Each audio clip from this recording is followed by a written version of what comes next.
Well, good morning, everyone. Welcome to the Office of Illinois Works, Effective Transition Services and Working with DOL Registered Apprenticeship Programs, a webinar. Thank you for taking some time out of your busy schedule to join us today. Over the next 3 hours, you will have an opportunity to learn more about the specific guidance for Illinois Works Transition Services. Now, one of the things that you have asked us to do is to clearly articulate if there's a specific target audience for these sessions, like today's webinar. And in response to that request, you should have received a communication letting you know that the audience for today's session includes transition services coordinators, transition service staff, which is individuals that support the transition services supervisors, and any relevant partners based on grantees' referrals. That's the audience for today. Now, my name is Jeff Doolittle. I'm a part of the Illinois Works team and a part of the a professional development team specifically. I help with virtual productions, instructional design, and coaching. And I'm also one of the co-facilitators for our community of practice for transition services. So it's great to be with you today. And I'd like to also invite today, we have two other facilitators supporting our session, two grant managers, Edwin and Shar. And if you guys would, Edwin, would you come off and introduce yourself? Yes, thank you, Jeff. I'm Edwin Sanchez, Grant Manager for Illinois Works. Pleasure to be here with everyone today. Thanks, Edwin. And Shar, could you introduce yourself to the group? Hello, everyone. I'm Shariana Falls. I'm a grant manager with Illinois Works Peer Apprenticeship Program. Thank you for joining us. All right, awesome. Well, thank you guys. This is going to be a great session. We've got some really great content for you. And the Illinois Works, the reality is we have a team of passionate experts committed to supporting your pre-apprenticeship program success. You're just getting to see a few of us today. But we have Dr. Norman Ruano as our Deputy Director of Illinois Works behind the scenes for everything that we do. We also have Mr. Dan Martinez, a Financial Grant Manager, Ms. Monica Pruitt, our grant manager. Of course, you were introduced to Edwin and Shar, and then we have Ms. Sue Ridings, a monitor grant manager, myself, and then we have Dr. Carlita Alston. Actually, she's on the call today. She'll be helping us with chat and some other things as our instructional design and program coach. We have Ms. Olivia Meisebach, who is our virtual producer today, running all the slides and everything behind the scenes, and she's also a technical writer for us. And then Dr. Gia Suggs, our professional development lead. So again, there's a team that's accountable for the apprenticeship initiative and the bid credit program and career services. In fact, I even saw we have one of our, or actually a couple of our career services team members here already on the call. So that's great to have our team here for today. So our course overview. Illinois Works was created as a result of Governor Pritzker's commitment to expanding equity in Illinois' construction workforce.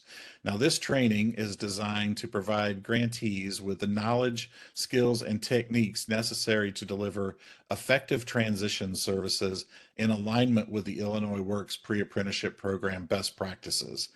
Program staff providing transition services will be able to leverage the experience of other pre-apprenticeship providers and incorporate evidence-informed as well as evidence-based practices. Our objectives for today, we're going to pull those up.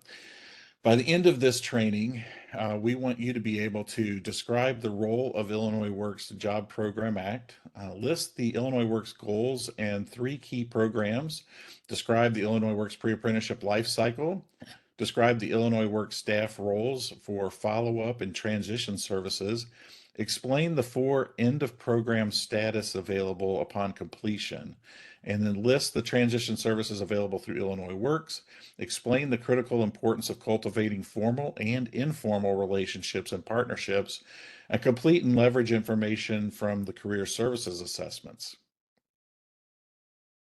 We also want you to be able to list the components of a DOL registered apprenticeship program, utilize the Illinois Works heat map, describe the role of the Illinois Works bid credit program as it relates to transition services, list the options for regularly conducting follow-up, list the Illinois Works follow-up activities and services, leverage the career assessment information, describe the role of the longitudinal study, and appropriate, update the Illinois Works reporting system. So we have a few objectives to cover today in our 3 hours, and those are the ones we're going to get through. For those of you who are new to our programming, Illinois Works has provided grantees with the 2025 Grantee Manual. And as a resource for instructions, guidance, tools, expectations for the program design, implementation, and delivery. Now, this is valuable resource, provides detailed information regarding the program completion, transition services, and follow-up services. Now, you can access this resource by using the link that has been dropped into our chat at this point. And again, if you don't know where chat is, it's in the bottom right little chat bubble there. Click that and you can see this. And that'll take you right out to the 2025 Grantee Manual. Additional information regarding other Illinois Works webinars is also available on the Illinois WorkNet site, archived previous webinars and materials. And you can access this resource again by using the link that had just now been dropped into chat. So you can go back and find those archived webinars and materials. So hopefully this will answer a lot of the questions that you have about the program and getting the information you need. The 2025 Grantee Manual. Over the next 3 hours, we're going to take a deep dive into Illinois Works transition services and follow-up services. Now, by now, you should have accessed the Illinois Works Grantee Manual. The 2025 manual, again, is that resource for instructions, guidance, tools, expectations, design, implementation, and delivery. And you will notice references to this document during this and most of all of our Illinois Works trainings. We constantly keep pointing back to it. Now today, we want to dive into Section 8, program completions, transition services, and follow-up. So that's going to be the part of the manual we're going to be digging into. Please note that this session is being recorded and will be made available for review at the Illinois Works Partner Guide website. We will also share the TA webinar schedule later in this presentation. And the link to the Illinois Works Partner Guide is also being put into chat right now. So we've been giving you some great resources. These links are really powerful with lots of great information. But let me just pause. Are there any questions before we proceed to the next session? If so, feel free to unmute your line or post the question into chat.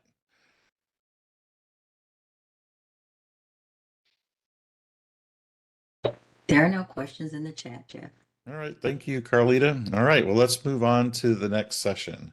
So again, in this section, we want to clarify how to use WebEx functionality to fully engage in today's training and identify what you hope to learn from this training. So using the raised hand feature, by a show of hands, who's comfortable already using WebEx? Let's see. Can you guys find it? Show me a raised hand. Shara's got it up. I see that.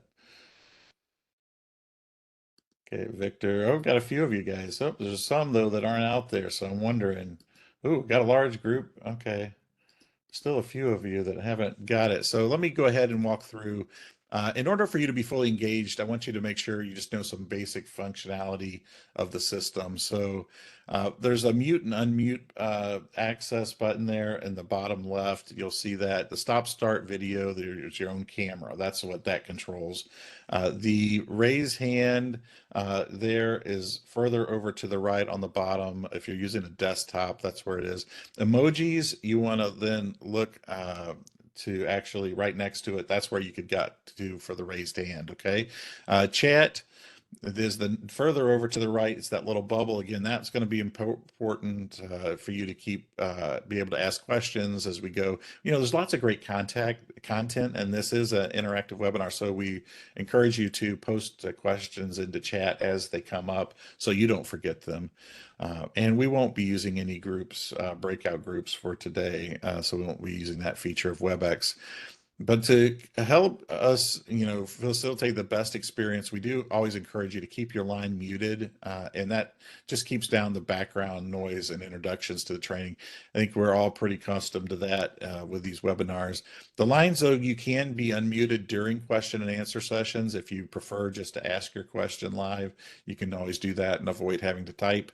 But if you have a comment or question, please remember, share it in chat.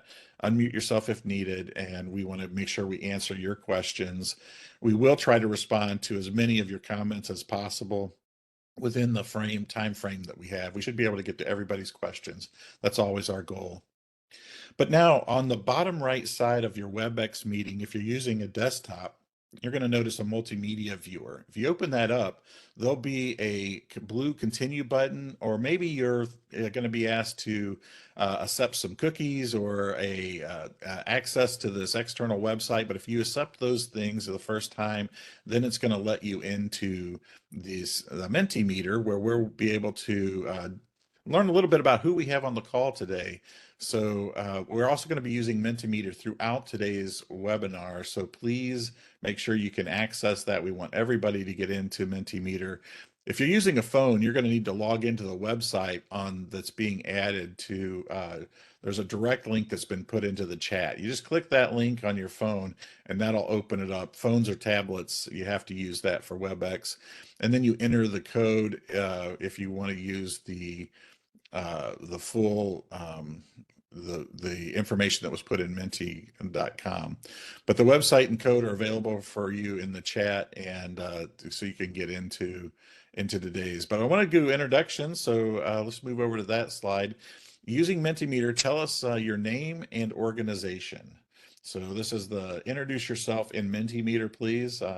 This will help you make sure that you're into Mentimeter, as we're going to have some different questions, Q&A throughout the session in this tool. So we want everybody in there. To help us understand who we have here on the call, again, put an asterisk in front of your name. If you've attended multiple webinars, you could put one asterisk for every one you've attended. For some of you, I know that could be quite a few, but you could go in and put an asterisk there. Let us know you've joined other calls, other webinars. But who we have here today, we have Vicki Wilkins from Southwestern Illinois College. Thank you, Vicki, being the first into chat and getting that done. Thank you. Into this Mentimeter, sorry. And then we have Daisy Alvarado from the Hispanic American Construction Industry Association. Sonisha Hall from Rebuilding Exchange. Suzette is like a gold star member. Lots of asterisks there from ABCIL. Thank you. We have Alexis Sandoval from Rincon Family Services. Rafael Matias from Rincon. Cassandra Clark from Bethel Family Resource Center. William Diddy from Richland Community. Really, I know William should have multiple too. He's attended a lot of these. Ana Laura Rodriguez from Rincon. Ashley Thorne, Rebuilding Exchange. There we go. Robert's got a bunch as well from Bethel Family, another gold star. Jackie Lawson, I know you have more than that too, if you really put them all there. Lots from Skills USA. Rochelle Haynes from CAPS Transition Coordinator. Thank you. One of some of our seasons vets here. Daniel Gottlieb from Illumity. Thank you. Delaney Orr from Rincon. Crystal Kuhn from Lewis University. Thank you all for being a part of our session today, and we're really looking forward to engaging with you. So using Mentimeter, I do have another question for you. I want to share the role that you're fulfilling. So which roles do you fulfill in your organization? You got multiple choice there: transition services, coordinator, staff, supervisors, or grantee partner. Who do we have on the call with us? Okay. Still coming in. Let's get as many responses as we can. I think there should be, I don't know, man, maybe about like 18, 19 responses, if I'm doing my math right, on who's a part of Illinois Works and who's a part of the grantees. Got a few more out there that need to engage in Mentimeter, it looks like, getting some others in. Okay, a few more. So clearly, the bulk of today is great is our transition service coordinators. Really glad to see we've got some supervisors and staff in here as well on the call with us today. So great. Thank you. And a service partner. Awesome. That's great that you're engaged in our webinar today. Glad to have you here. All right, let's move on over, and thank you all for responding. We're going to be using Mentimeter now to answer the question, is there anything in particular you were hoping we cover today? You got any questions on your mind just to start with that you want to make sure that we get to or get answered? that you're coming into today's webinar with. If so, drop them into the Mentimeter. You can always just put NA if you don't have anything. You're like, I don't know, I'm going to just wait and see what I get, and then maybe I'll have some. That's fine. You could do that and just use the NA, enter that into Mentimeter. But is there any questions that you were hoping we would answer today, or content that you want us to cover? And we want to do our best to making sure we address that. All right, a lot of NAs coming in. Strategies for connecting with sponsors and contractors. That's a good one too. That's another great one for the community of practice, which Edwin and I co-facilitate, and that's a really good one there as well. I'm here to learn. Glad you're here. Connections. Yeah. Awesome. As many tips as assist with follow-up. Absolutely. That's today. Focus on starting with strengthening relationships with unions. Yeah. You know, it is very much important, relationships, and getting started is always a challenge. Building any relationship, it takes effort and time and energy, and no guarantees of a return. But it takes a lot, right? And that's true in all of life's relationships, especially within this program and getting them with the unions. How to monitor and review monthly reports. Strengthening union relationships. All right. Lots of good ones. Okay. All right. Well, we're going to get into a lot of those.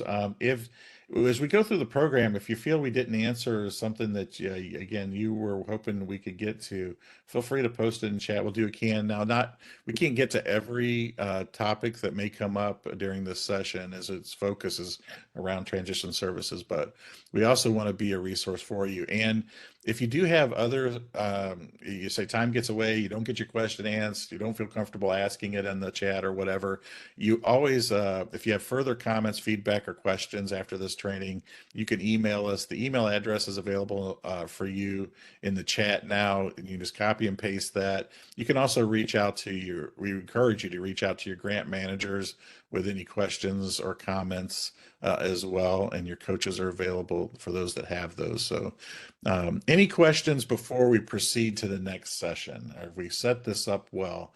If so, feel free to unmute yourself again, or post anything in chat if you have a question about today's webinar before we get started here.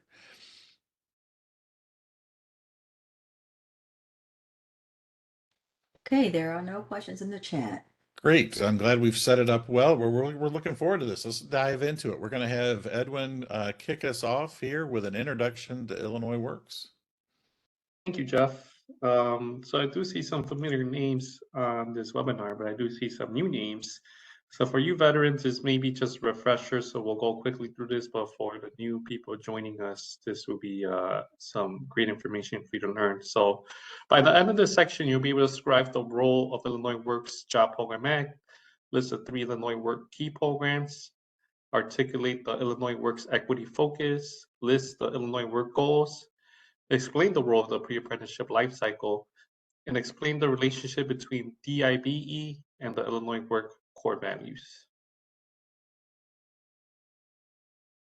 Now, the Office of Illinois Works is housed within the Department of Commerce and Economic Opportunity, DCEO for short, and it's a top priority of the governor's 5-year economic plan. Unfortunately, data shows that for too long, the construction industry and the trades have not been accessible for diverse communities, with fewer than 10% of the best paid apprenticeships extended to women and racial and ethnic minorities. With this new capital funding set to pave the way for tens of thousands of jobs over the next decade, the Illinois Works Job Program Act was intentionally designed to increase equity and opportunity in capital construction projects. The Illinois Works Job Program Act is a statewide initiative to ensure that all Illinois residents have access to state capital projects and careers, including in the construction industry and building trades. Now, the goal is to provide contracting and employment opportunities to historically underrepresented populations in the construction industry. So our equity focus is the Illinois Works Job Program Act is specifically and intentionally designed to increase equity and opportunities in capital construction jobs for underrepresented groups, including people of color, women, and veterans.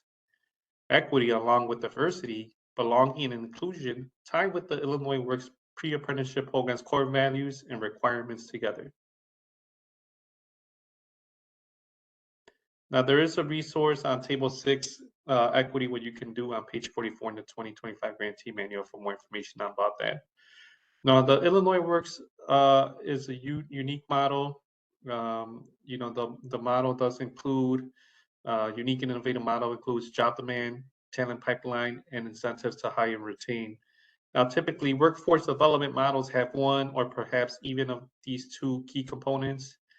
Any one or combination of any two would substantially impact the workforce. Now, the Illinois Works program encompasses all three of these key components to create a comprehensive response to workforce development at all levels. Illinois Works is a one-of-a-kind initiative and in a really, really unique position to make a huge difference. Now, the DCEO Office of Illinois Works, with the support and partnerships of communities, the building trades, the construction industry, oversee three key programs. So they are the Illinois Works Apprenticeship Initiative, the Illinois Works Pre-Apprenticeship Program, and the Illinois Works Big Credit Program. If we achieve our Illinois Works goals, we will have successfully partnered with community stakeholders to provide a career pathway for residents in disadvantaged communities, provide eligible apprentices with the skills for lifelong job security, promote construction as a viable job industry for women and minority communities, provide the construction industry with a consistent skilled workforce for generations to come, and create new partnerships between state agencies and community organizations.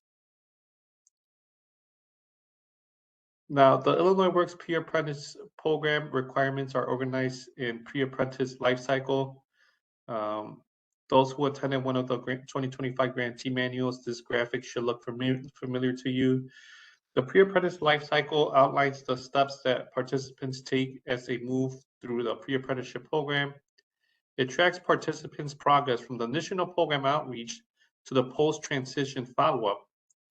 Each stage demonstrates an integral step in preparing participants to enroll in a DOL registered apprenticeship program, RAP for short. All stages of the pre-apprentice lifecycle are essential to participant success. However, program completion, transition services, and follow-up are stages in which grantees begin to measure their impact. These stages are the start of a new phase for participants and grantees. Successful implementation of the Illinois Works Pre-Apprenticeship Program integrates diversity, inclusion, belonging, and equity. The goal is to foster an environment that allows individuals to feel safe, participate fully, develop professionally, and reach their fullest potential. The Illinois Works Pre-Apprenticeship Program is rooted in 6 core values, which they are: overcome barriers, empower for resilience and self-sufficiency, impact through outcomes, innovative persistently, build a community of collaboration, and maximize differences.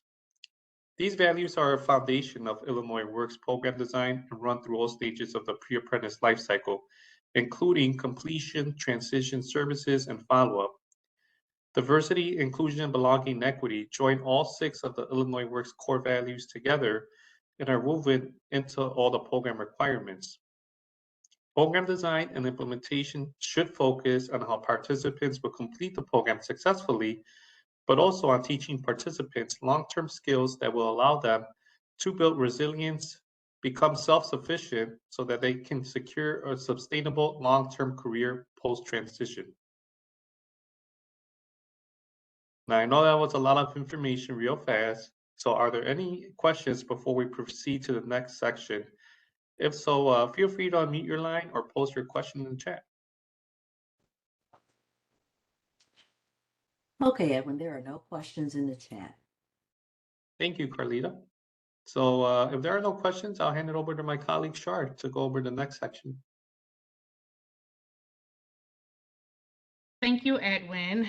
we are moving on to section 4, which will focus on program completion. And by the end of this section, you will be able to locate program completion on the pre-apprenticeship life cycle, list the training and industry recognized certifications, certificates participants will have received upon completion, explain the end of program status available upon completion, describe the Illinois Work services that may be deployed post completion, and describe the role of the data entry coordinator, and update the IWRS reporting system.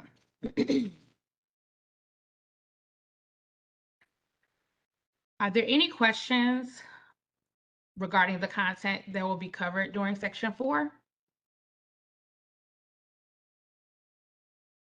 Okay, there are no questions. Thank you, Dr. Austin.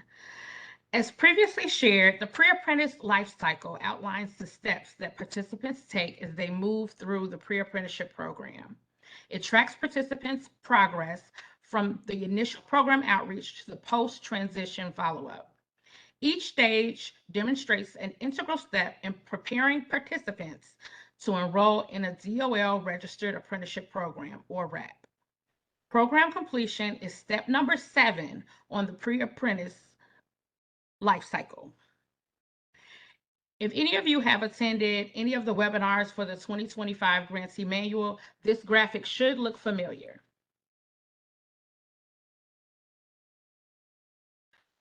Program completion refers to the conclusion of instructional training. For most participants, program completion will mark their transition to a registered apprenticeship program, or RAP.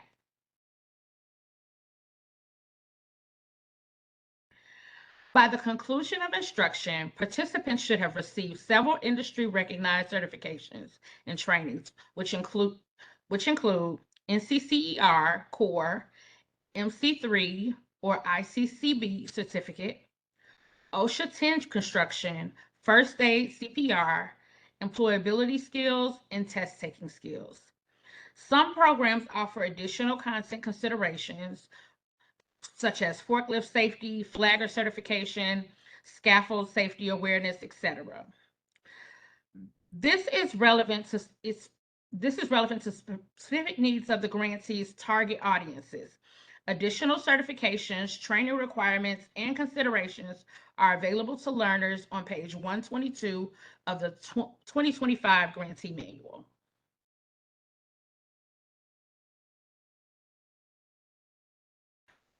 Though the goal is successful program completion for all participants, some participants will have additional needs causing them to unsuccessfully complete the program, or withdraw from the program, or be dismissed from the program. While the latter two are possible at any point in the program, these statuses are closely linked to exiting the program and their departure from the program. This will mark the end of their participation in the program.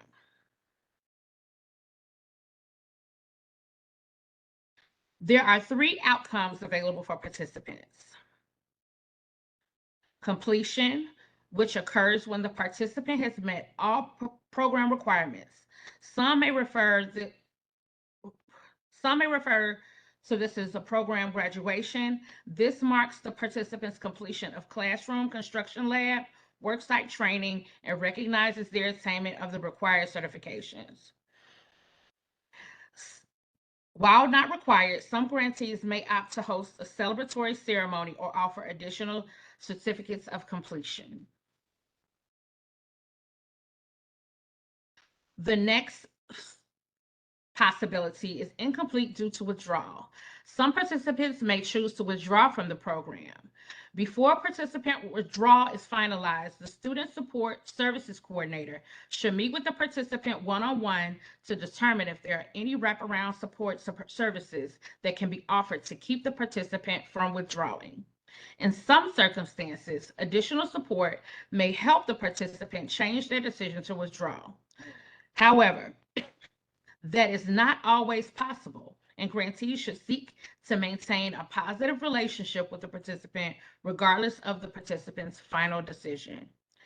If they choose to withdraw, conduct an exit interview using the exit interview questionnaire.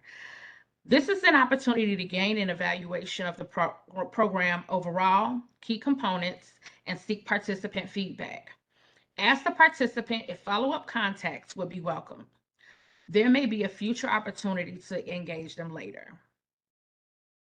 The exit interview questionnaire, which is exhibit number 1, should be completed manually and saved in the participant's file. A hard copy of the questionnaire is available in the appendix of the 2025 Grantee Manual or in the resource section of the Illinois Works Partner Guide. Another possibility for participants is incomplete due to dismissal. This occurs when a participant fails to comply with the terms of their commitment agreement or violate program policies. You must maintain a dismissal policy that outlines a standard procedure for how, when, and why a participant can be dismissed. Once a participant is dismissed, all services from Illinois Works must be terminated through IWRS.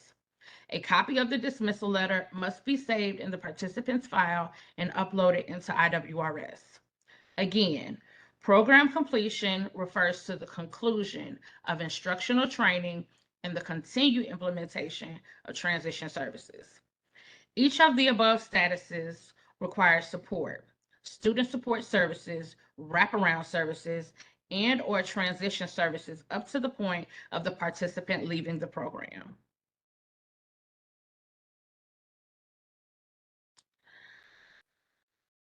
Wraparound services and student support services may provide the necessary support for participants who have the status of unsuccessful completion or withdrawal. If a participant expresses interest in withdrawing from the program because of a barrier that can be mitigated by a wraparound service offered by your program, the participant should be provided the option to opt into that service. However, once a participant withdraws from the program, they leave the program as a choice. They no longer qualify for wraparound services or student support services through the Illinois Works grant. Wraparound services is a support that addresses non-academic needs. These can include an array of options. For example, support with childcare or transportation. Participants must opt into a wraparound service. They cannot be assumed or imposed. This model of services leads to a greater self-sufficiency as it challenges participants to think through long-term planning for services. The opt-in model requires participants to meet with their wraparound service coordinator, also known as a manager, one-on-one, and establish services during the program, while beginning planning to address these needs long-term. Student support services are tailored academic supports that meet participants' needs with the goal of maximizing their ability to be academically successful in the program and obtain the offered certifications and credentials. These supports may include tutoring, retesting, and makeup sessions, among others. While participants may opt into services such as tutoring for math, reading, or specific instruction, other services such as making up hours for missed courses or retaking exams after failing are mandatory to complete the program.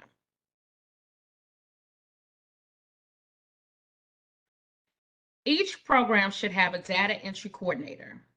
The data entry coordinator is responsible for ensuring timely reporting of programs' data into the Illinois Works Reporting System, or IWRS. This will include entering participants' information, programmatic and service data, outcome metrics, and verifying data accuracy. More information regarding data management is available in Section 10, Grantees Data Management in the 2025 Grantee Manual. The IWRS data entry coordinators will have access to participants' completion statuses per module.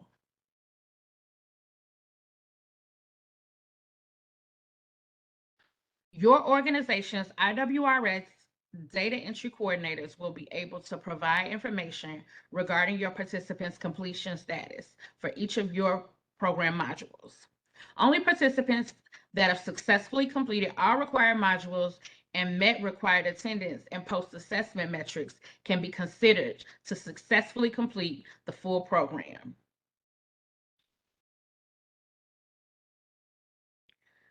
Once a participant has successfully completed all required modules, the data entry coordinator will update the participant's program status in IWRS. This is done by going to the participant profile, then clicking on the program completion follow-up tab. There, the DEC will choose add completion status, where a status will be chosen. The primary options are complete, which is an individual who has successfully completed the program but has chosen not to go through transition services immediately. Complete and transition is a participant who has successfully completed the program and is actively receiving transition services. Incomplete is a participant who has unsuccessfully completed the program, withdrew, or was dismissed. Are there any questions before we proceed to the next section? Okay, Shar, we have one question from William Diddy, and it says, so what do we do when a student just disappears and quits coming? So then we don't have an opportunity or an option to do the exit survey with them. And this has happened multiple times, and they can't get them to answer their phones or text messages to get them to do the exit survey. It's basically impossible. So if a participant is in the wind and you have no access to them, one thing that I would do is I would keep that door open, because I see as a grant manager many times that a participant has left and returned.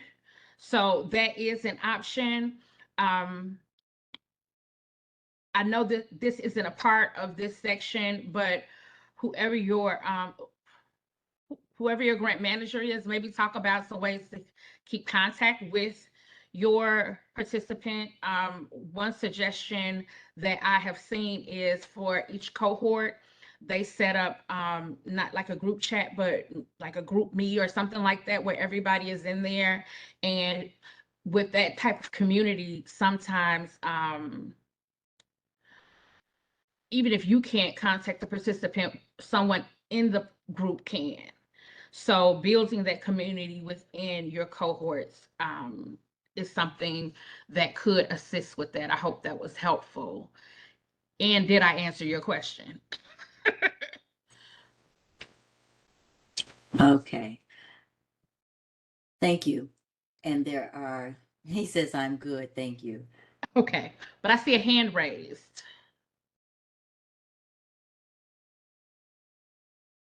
Is that Lenore?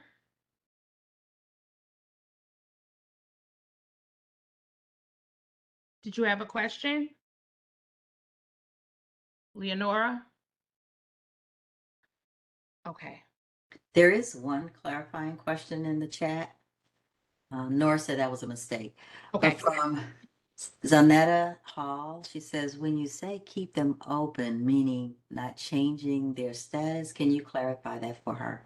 So you will have to decide if they're incomplete or, administrative withdrawal if they have not received any instructions. So that would be a conversation. If you had more questions about that, I would talk to your grant manager, but you don't keep them open and just keep them enrolled. You do have to give them a status. Okay, thank you. There are no other questions in the chat. Okay, well, thank you for your time. I hope this was helpful. And like I said, if you have additional questions, you feel free to reach out to your grant manager. And I am going to pass on to my colleague, Edwin. Great, thank you, Shar, for that great information. Appreciate it. So we'll go over section 5, and I'll just give a bit of disclaimer. This is going to be a lengthy one, but there's light at the end of the tunnel because we will have a 10-minute break after this section. So please, stay with us in this section because this this is an important section and key to what this whole presentation is about. So by the end of this section, learners will be able to locate transition services on the pre-apprentice life cycle, describe the role of the TSC and staff, explain the critical importance of cultivating formal and informal relationships and partnerships, leverage career assessment information, update the IWRS reporting system, and lastly, describe the role and impact of primary and secondary transition goals on the Illinois Works performance-based payment model. Now, the pre-apprentice life cycle, which we have been outlining so far, outlines the steps that participants take as they move through the pre-apprenticeship program. Transition services is step number 8 on the pre-apprentice life cycle. Now, again, this if you have been attending our webinars, this graphic should look familiar. Now, transition services, what are they? Transition services are a series of career readiness activities that serve as a final step for participants before progressing to a RAP and employment.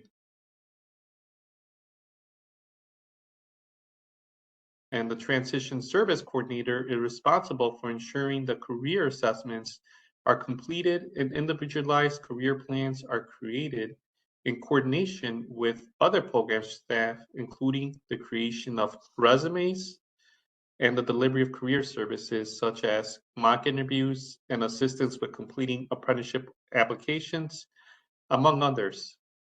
The TSC also works with employers, DOL registered apprenticeship programs, and other partners to ensure the timely and successful transition of program graduates. The TSC also conducts the required post-program proactive follow-up of graduates.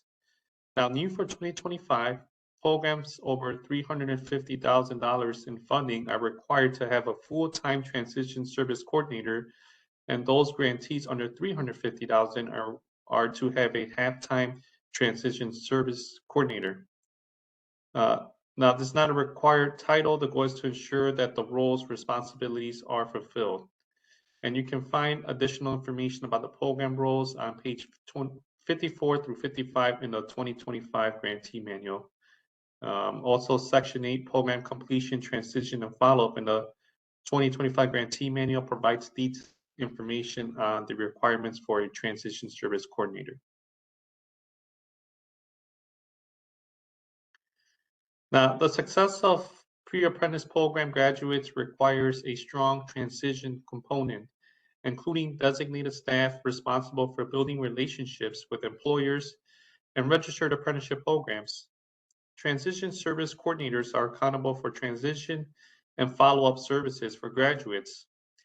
The transition service coordinator is critical to the success of the participants and the program overall.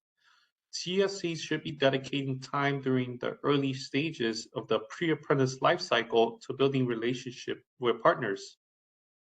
These partners should include RAPs, unions, contractors, subcontractors, and employers, while setting up structures, tools, and resources for students once they are ready to transition. With an emphasis on graduation and RAP entry, transition service coordinators are not only job developers, but also relationship builders and coaches. To ensure the outlined deliverables are met, the transition service coordinator should allocate an adequate number of hours for the following responsibilities. So develop and maintain relationships with transition partners, including DOL registered apprenticeship programs, contractors and construction employers, among others. Schedule face-to-face meetings with individual participants to identify primary and secondary goals through their career assessment. Assist with or host partner involvement for all transition services for participants, including resume writing and interview preparation, among others. Conduct follow-up with alumni. Once participants transition to RAPs and employment, and in some cases secondary transition goals, the transition service coordinator will also be responsible for conducting participant follow-up. Now, transition services has two pathways. So one is cultivating formal and informal relationships and partnerships to fulfill participants' primary and secondary goals. And the second one is providing support for participants.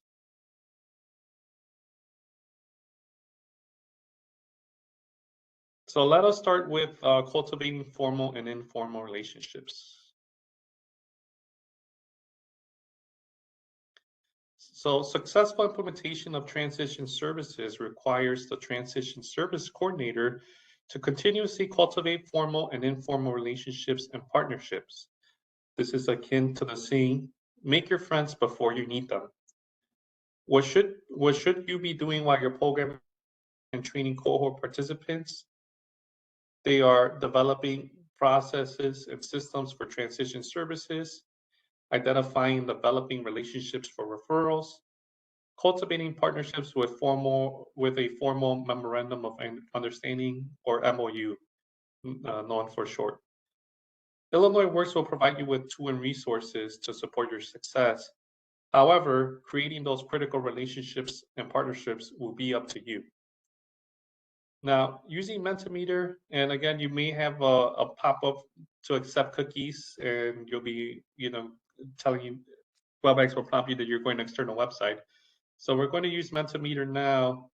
What types of organizations and institutions should you look to develop a relationship with? Again, what types of organizations and institutions should you look to develop a relationship with? And there's also the link in the chat for the Mentimeter if you need it again. So please enter your responses in the Mentimeter. Great. So we got our first response, union and construction employers. Great. Yes, that's very true. What other organizations and institutions should we look to develop a relationship with? All right, so we're getting more. We got unions, employers, and resource providers. Excellent. RAPs, absolutely. Other organizations are doing the pre-apprenticeship program. That's great. That's always good to have a community, as Shar was emphasizing, community for your participants. Also good to have a community with other pre-apprenticeship program providers of Illinois Works. That's great. Contractors, unions, subcontractors, and contractors, absolutely. I would guess any employer that can hire and retain people in line with the unions and non-unions.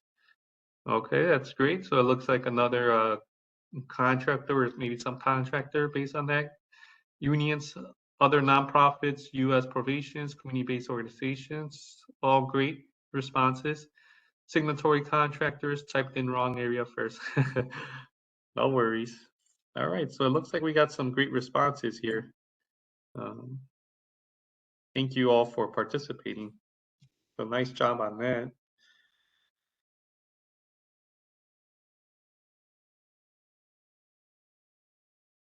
Okay, now keep in mind the goal is to cultivate relationships and partnerships. This is accomplished through consistent and strategic outreach and communication, also known as touches. A touch is any communication opportunity that helps build and cultivate a positive relationship or partnerships with your program. This includes face-to-face conversations and phone calls. In addition, you can also maintain consistent communication with partners through social media posts, presentations, webinars, branded emails, newsletters, blog posts, text messages, and letters and postcards. These are great opportunities to keep your partners connected to your program, informed about your program's progress and success, and up to date on how their partnership is contributing to those successes. All right, now using the chat, which of these touches do you currently use to help cultivate your relationship and partnerships? So which of these touches do you currently use? Do you have face-to-face conversations with your partnerships, phone calls?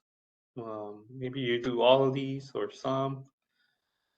What kind of touches do you do?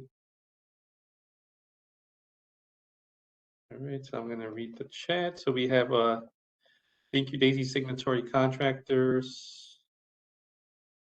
Okay.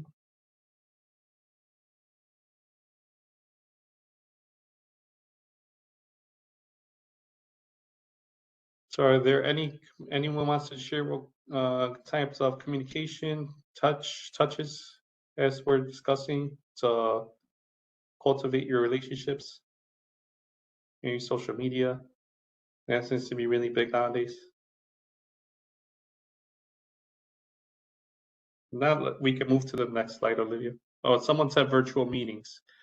Thank you. That's really important now and also very key in today's virtual, as we're having now, a virtual meeting.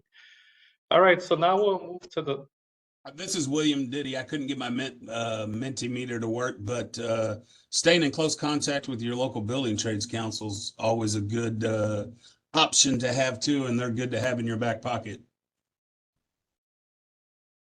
Thank you, William. That's a great tip, and thank you for sharing and unmuting. We appreciate that. Very, very important, as you mentioned. All right, so now let's move on to providing support to participants. Now, transition services are an essential element of the Illinois Works Pre-Apprenticeship Program and involve arranging activities that expose participants to the construction industry and help them apply the wraps of trades of their choice and for employment. This can be achieved by involving participants in relevant industry events, for example, career fairs or trade-related networking events, preparing them for wrap applications by making them aware of testing and other entry requirements, and resume building and interview preparation. All right, so now we'll go over what some had questions on, so we're hoping to learn more about today. So transition definitions. Now, transition is the activity that participants take to move from the Illinois Works Pre-Apprenticeship Program to their long-term career. Since the goal of the Illinois Works is for Illinois Works Pre-Apprenticeship Program graduates to become journey-level tradespeople, the ultimate transition, referred to as primary transition final, is enrollment to a U.S. DOL registered apprenticeship program. There are three types of transition. So there's primary transition preliminary. So this is the completion of the application process to enroll in a construction-based U.S. DOL registered apprenticeship program of the participant's choice. Again, of the participant's choice. Second one, primary transition final, enrollment in a construction-based U.S. DOL registered apprenticeship program. Secondary transition, transitions other than primary or alternative construction transitions, which examples include securing employment in a sector other than construction, enrolling in a 2-year or 4-year college or university, or enrolling in an advanced training program.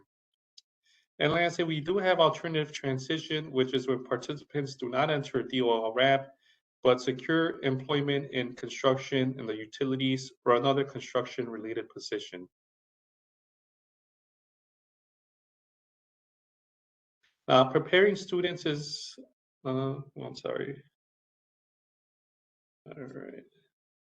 Yeah, that one. Thank you, Olivia. Preparing students is a critical part of the transition process. It can be easy for students to misunderstand the actual career expectations of a profession or even romanticize the experience within a profession. This can lead to unfilled expectations and even disappointment. These participants are less likely to complete their apprenticeships and have enduring careers. Help participants understand more of their profession of choice than just compensation. Please share with them information about the risk, work schedules, seasonal shifts, expectations, an example, the day in the life of. Consider sharing an example personal story. For example, it could be a graduate that's placed in a DOL registered program, enrolled, and comes to speak to your participants and let them know more about their day-to-day. So please help to manage expectations that can support a long-term success. Now, transition services assist participants with transitioning to union and non-union wraps, connect them to employers, and refer them to advanced construction education programs. Grantees must have a suite of partnerships, including, but not limited to, DOL registered apprenticeship programs, contractors, subcontractors, employers, unions, and advanced construction education programs. Now, it is important to note that the primary goal of the Illinois Works Pre-Apprenticeship Program is to successfully transition participants to a DOL registered apprenticeship programs. Now, we will discuss primary and secondary transition goals later in the program. Throughout the pre-apprenticeship program, grantees should be providing transition services guided by a transition plan. They help develop with a transition service coordinator and based on the orientation career assessment they completed. It outlines the trades of interest and participants' job readiness needs. The plan is created in IWRS by updating the participants' transition services goal with the necessary transition services. This plan also transitions staff as they help participants move from pre-apprentice trainees to full apprentices.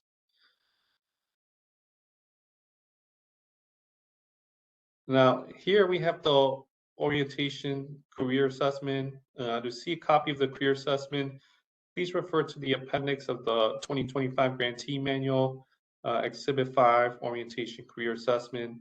And the link is being provided in the chat as well for that grantee manual. But I'm sure a lot of you are familiar by this point in your program on that orientation career assessment. All right, now we'll talk about the second career assessment. The second career assessment should be completed 3 to 4 weeks prior to the end of instruction. This career assessment is identical to the assessment completed during orientation. However, this assessment captures any changes in interest or identifies continued gaps in job readiness. The Transition Services Coordinator is expected to meet one-on-one with each participant to complete their career assessment. This assessment will mirror the one completed during orientation, but unlike the original assessment, which was used to guide training experiences, the goal of this assessment is to help staff build a transition plan.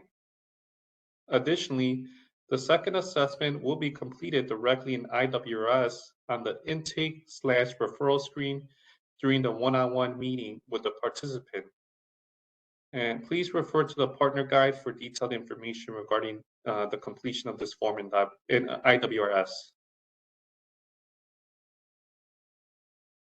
Okay, so we'll talk about IWRS now. So once the second career assessment has been completed with the participant, the Transition Services Coordinator will enter the transition plan in IWRS. This will be completed by going to the participant's IWRS file, then choosing Training Services tab, then choosing Add Step/Service. From the menu of service options, the TSC Transition Service Coordinator will add the necessary transition services, choose the start and end dates, and choose the service status, which are planned/not started, on track, etc. The transition services will then appear on the participant's career plan. Now, transition services in IWRS may include, but not limited to, providing career information, mentoring, alumni networking, resume building and writing, interview preparation, assistance with completing an apprenticeship program application. This is the most common transition service that we do see. In fact, if a primary transition document is uploaded, this service must be added as a successful completion of transition goal, job assistance and job search assistance, support starting a business or small business, community college referral, referral to additional training, or referral to an American Job Center. What additional training support do you provide? So in the chat, is there anything that's not on the list that there's a support that you might be providing? And I'll give everyone a minute or so to look at that list again. And if there's any additional transitional support that you may provide that isn't on this list, please share with everyone here today.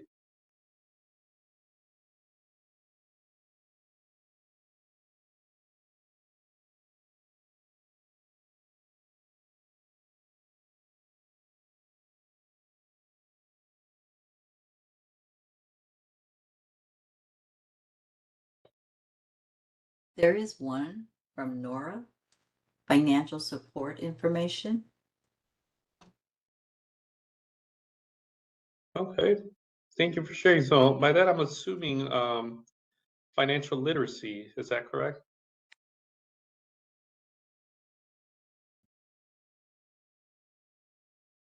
Nora says, yes, that's correct. And also Alexis says resume writing.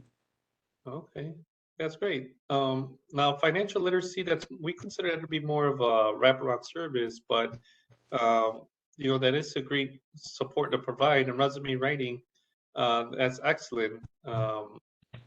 That's actually one of the required transition services that we require, because we look at resumes now starting this year to ensure they comply with Illinois Works guidelines. Yeah, that So kind of ties in with Rochelle's response by saying some of the past students are seeking services that would fall under wraparound services like car repair, etc. okay. Yeah, and there are in the grantee manual, there is a list of allowable costs for wraparound services. If there's anything that isn't on that list, again, speak to your grant manager, and then we do look at that as a case by case basis. I did see Vicky's also comment on tools and work gear. That is great. We do understand that that is a requirement for some registered apprenticeship programs. And again, if you have those instances and you feel iffy about or want more information on, always reach out to us, your assigned grant manager. We can work on that and try to see what may happen. So we do see another one, transportation help. Yes, again, that's a wraparound service, and that's great. That's being provided to ensure they're going to have proper transportation and go to their registered apprenticeship program sites.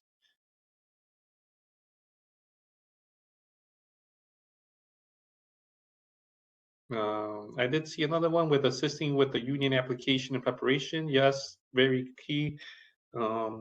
That is on the list. Thank you very much. Is there a list of the required transition services? We did go over some of those transition services, but we do have in the grantee manual, a list of those required transition services, Alexis. So we do have in the grantee manual, and again, the goal of this program is to transition participants to a USDO registered apprenticeship program. So we do want to see in the transition services what services are being provided to ensure that goal is met, such as resume writing, applying the USDO RAP. So we do have a list in the grantee manual where we talk about that. Okay, job fair referrals. Excellent. Yeah, that's good. All right. So we do have a good list here and good discussion going on. So I appreciate those who are participating.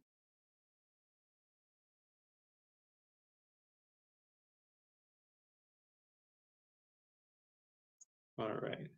Now, the transition services coordinator are responsible for coordinating the appropriate transition services by engaging the referral and partnership network, providing necessary resources and information for participants, and facilitating job readiness sessions, including resume building and interview preparation, among others. Job readiness sessions are different from the soft skills and employability training they receive as part of their pre-apprenticeship curriculum. Again, transition services must be set up in IWRS. So that goes a little bit to what that question came up a bit ago. Again, as mentioned before, transition services coordinator are not only job developers, but also relationship builders and coaches. Now, to ensure that the outlined deliverables are met, adequate hours should be allocated for the following. So again, developing, maintaining relationships with transition partners, including DOL registered apprenticeship programs, advanced construction programs, community colleges, contractors and construction employers, among others. Also scheduling face-to-face meetings with individual participants to identify primary and secondary goals through the career assessment, assisting with or hosting partner involvement for all transition services for participants, and conducting a follow-up with alumni.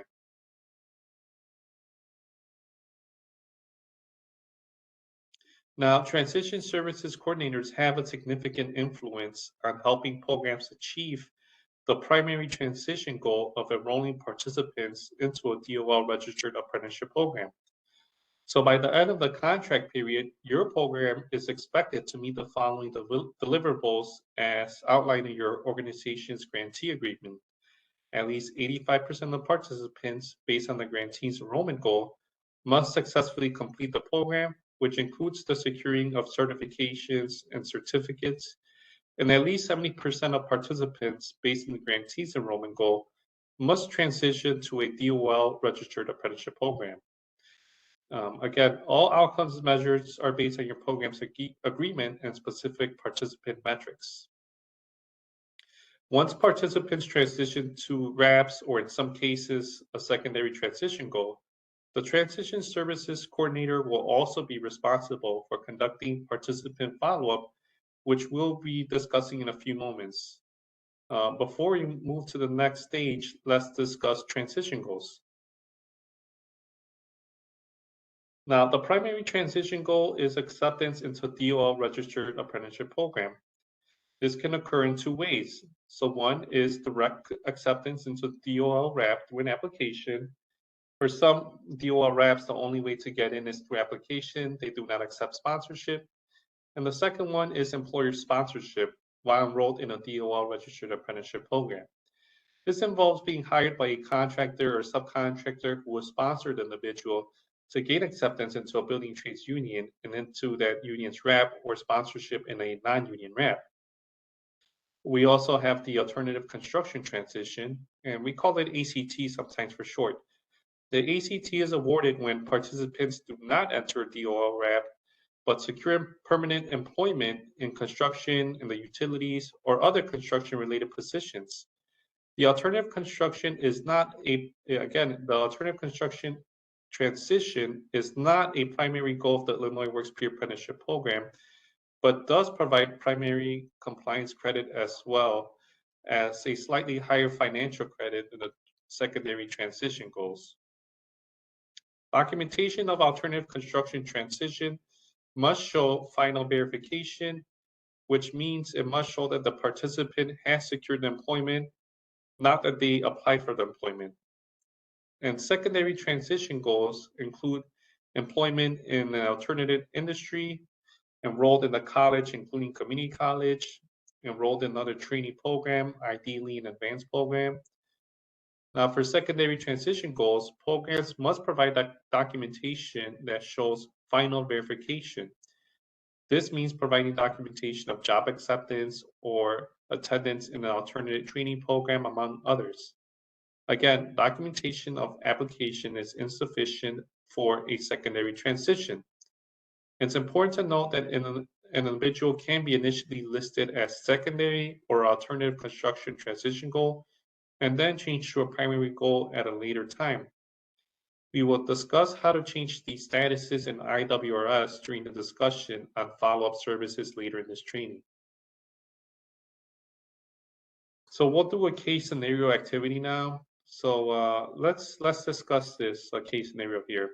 So let's say Tony just successfully completed the Illinois Works Pre-Apprenticeship Program, and their transition services coordinator sat down with them to complete the second career assessment in IWRS. During the first assessment, Tony wanted to go into the building trades. However, during the second assessment, Tony shared that they wanted to join the United States Air Force. Answering the following questions using WebEx, what are the implications for this decision for the transition coordinator? And what specific follow-up steps should be taken to support Tony? Again, unmute yourself or put it in the chat. So what are the implications of the decision for the transition service coordinator? And what specific follow-up should be taken to support Tony? You can also mute yourself or put your answer in the chat. And again, let me summarize that during the first careers, the orientation assessment, Tony shared he wanted to be in the building trades. However, in the second assessment, the pre-transition career assessment, Tony shared, you know what, I want to do the United States Air Force instead. So again, what are the implications of this decision for the transition service coordinator, and what specific follow-up steps should be taken to support Tony? Feel free to put your answer in the chat or unmute yourself.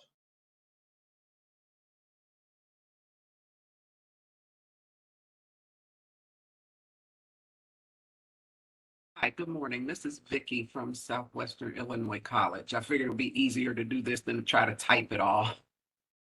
You said asking for the implications. Well, I think one of the implications now, instead of the registered apprenticeship, it's not going into the RAP, now we're switching to the military.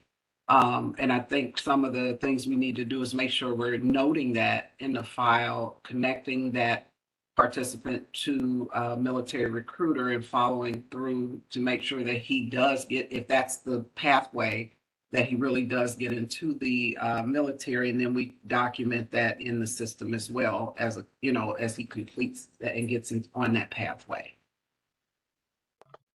Thank you, Vicky. That's a great response and point to what we would like to see, and that is an implication, and we have seen it. We have seen that case scenario. So this is a real life instance that we have seen. So thank you for that, and we hope that that is helpful. Dr. Austin, Carlita, did we have any responses in the chat? Yes, we do. We have one from Rochelle. She says, I would find out what direction this person is intending on going in after boot camp so that I can decide how best to support him or her going forward with transition services. And then Nora said, help him first try to complete our program and then help him to achieve his goal by partnering with a recruiter to show us both what's needed to help our participant. Thank you, Carlita, for sharing what's in the chat, and thank you for those that participated. Those are great responses, and also aligned to what we would like to see and some of the best practices. So thank you those for participating in this case scenario activity. All right, so now what might impede your success as a transition service coordinator? So what might impede? So one thing, or here's a few lists of things. So not developing relationships early enough, internal challenges, recruiting individuals that are not truly interested in a career in construction will make achieving completion and transition goals difficult. So again, that is part of the internal challenges, is recruiting folks that are really not interested in career construction. We do see that makes it difficult to achieve completion transition goals. Not leveraging the career assessment information. You can use the initial assessment results from orientation to start identifying the type of relationships that will be necessary for a successful transition, and treating partnerships as a transactional interactions. Partnerships, formal or informal, must be relationship-based. Now, the Northern Illinois Career Guide provides information on apprenticeship programs located in or accepting applications from the residents of the following counties. So Cook, DuPage, Kane, Kendall, Lake, and McHenry. So the Chicagoland-based counties. In addition, it lists the basic requirements for each of the program. You can access this resource by using the link that is being shared in the chat. Thank you very much, Carlita, for providing that. And here we have the heat map. The image is a screenshot from our Illinois Works heat map. It provides information regarding Illinois Works pre-apprenticeship program, concentration of underrepresented populations, economic development regions, Illinois Works projects by county, and of critical importance, DOL registered apprenticeship programs. You can access a heat map at the DCO website under the Illinois Works pre-apprenticeship program. This page and the heat map will offer links to your organization's Illinois Works landing page as well. So for some, you may remember myself or your assigned grant manager did reach out to you to get the link to your Illinois Works landing page. and to make sure it's, it's compliance with our guidance. This is the reason why, because we do link it here on our heat map that is available to the public as well. You can access this resource by using the link that is being shared in the chat now.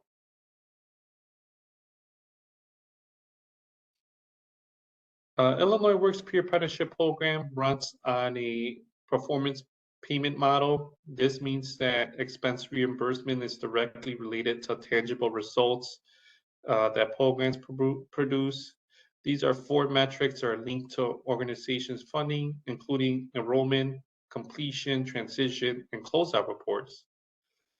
For those that may have attended the 2025 Grantee Manual 3 training, this information may look familiar. For additional information regarding the payment model, the 2025 Grantee Manual 3 training is available for review on the Illinois WorkNet Partner Guide. You can access the program using the link in the chat as well. Right. So we'll discuss a little bit our funding formula. Each of these metrics or funding benchmarks represent a specific percentage of the grant award. As you can see, completion and transition together represent 65% of the grant award funding. As we discussed at the beginning of this training, the goal of this program is to help individuals transition to a DOL rep. As a result, the bulk of the funding is dedicated to the final steps of the pre-apprentice life cycle, where participants will be completing the program and transitioning into an opportunity that supports their long-term career. Now, each of the funding benchmarks is divided by the program's goal for the number of enrolled participants, number of participants who successfully complete, number of participants who successfully transition. These goals are outlined in your organization's grant agreements and work plans. By dividing the funding benchmark amount by its respective participant goal, the per participant allotment is produced. For primary or alternative construction transitions, however, the per participant allotment changes depending on the level of verification for a primary transition or if an alternative construction is awarded. A primary transition verification is broken down into 2 portions based on the participant's program progress toward transition. A primary transition is awarded based on a 2-step verification process containing a preliminary and a final step. A preliminary primary verification transition will be awarded at 50% of the primary transition per participant allotment. When the final verification is completed, the remaining 50% of the primary transition per participant allotment will be available for reimbursement. Again, primary transitions are reimbursed at 100% per participant allotment.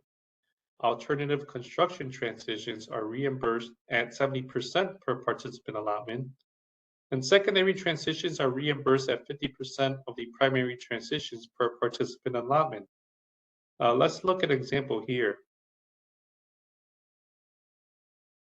So as you can see here, the per participant allotments for transition, program completion, and transition outcomes.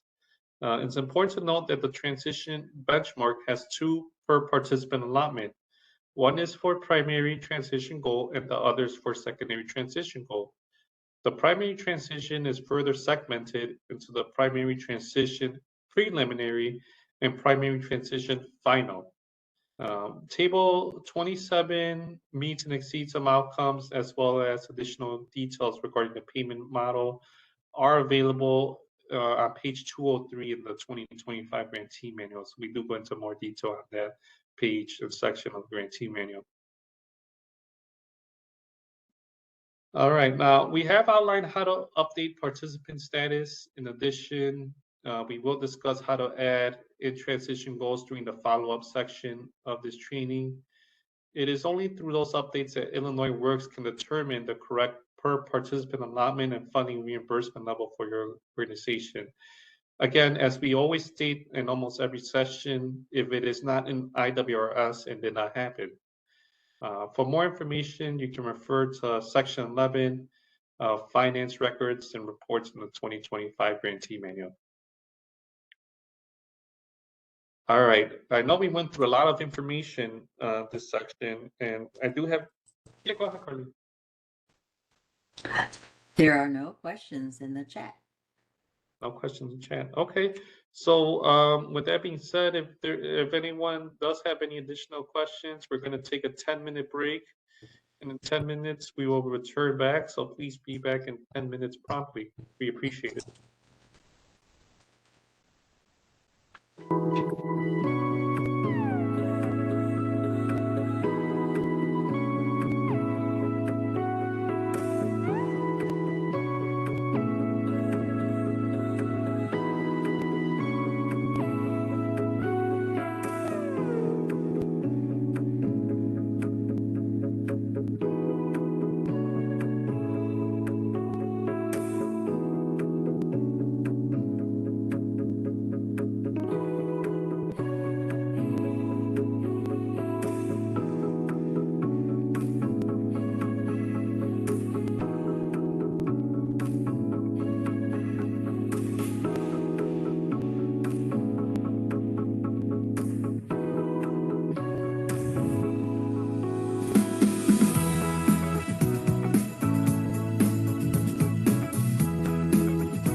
Well, welcome back, everyone. I hope everyone has made their way back into the session. Can the participants raise their hands so I can see? Okay, I see there are a few people here.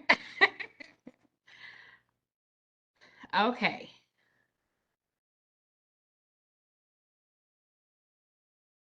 So if you just made it back in, I was asking the group to raise their hand so I can see that we've returned from our break.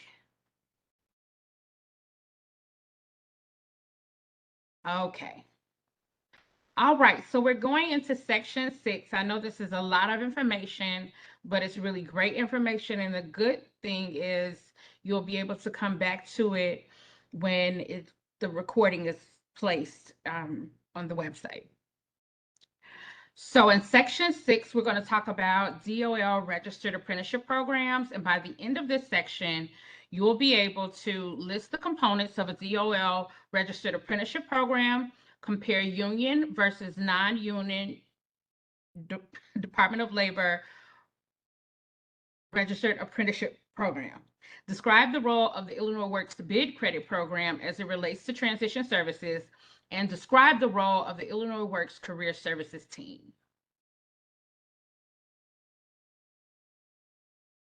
The Department of Labor, also known as DOL, US DOL, Labor Development, or Labor, is the federal department created in 1913 responsible for promoting the working conditions of wage earners in the United States.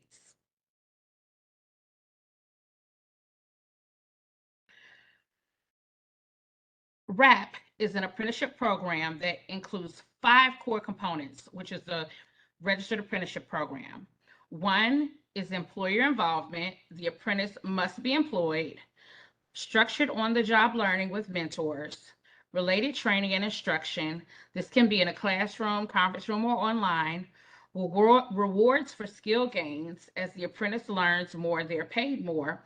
And national occupational credential. Rewards. Oh, registered apprenticeship programs are approved by the U.S. Department of Labor. For most participants, program completion will mark the end of their instruction training and the beginning of their transition to a registered apprenticeship program and employment. The registered apprenticeship training program trains workers to understand all aspects of a trade. It is an industry-driven, high-quality career pathway where employers can develop and prepare their future workforce. Individuals can obtain paid work experience, classroom instruction, and a portably nationally recognized credential. Your Illinois Works Pre-Apprentice program will help prepare participants to transition into a registered apprenticeship program, which is a gateway into a career in the construction industry and building trades. Apprenticeship programs offer a paid job, earn while you learn, work-based learning, structured on-the-job learning, classroom learning, mentorship, and credentials. Entry requirements can vary depending on the program and occupation. Each apprenticeship program is accountable for determining its own minimum qualifications. A DOL registered apprenticeship program, the difference between the union and non-union. So a union, the high level characteristics are its employees sponsored, it's through employer sponsorship or direct application, and the laborer is only employer sponsorship. Non-union, the high level characteristics are application process, tuition, which is an associated cost, and the employer may help pay tuition.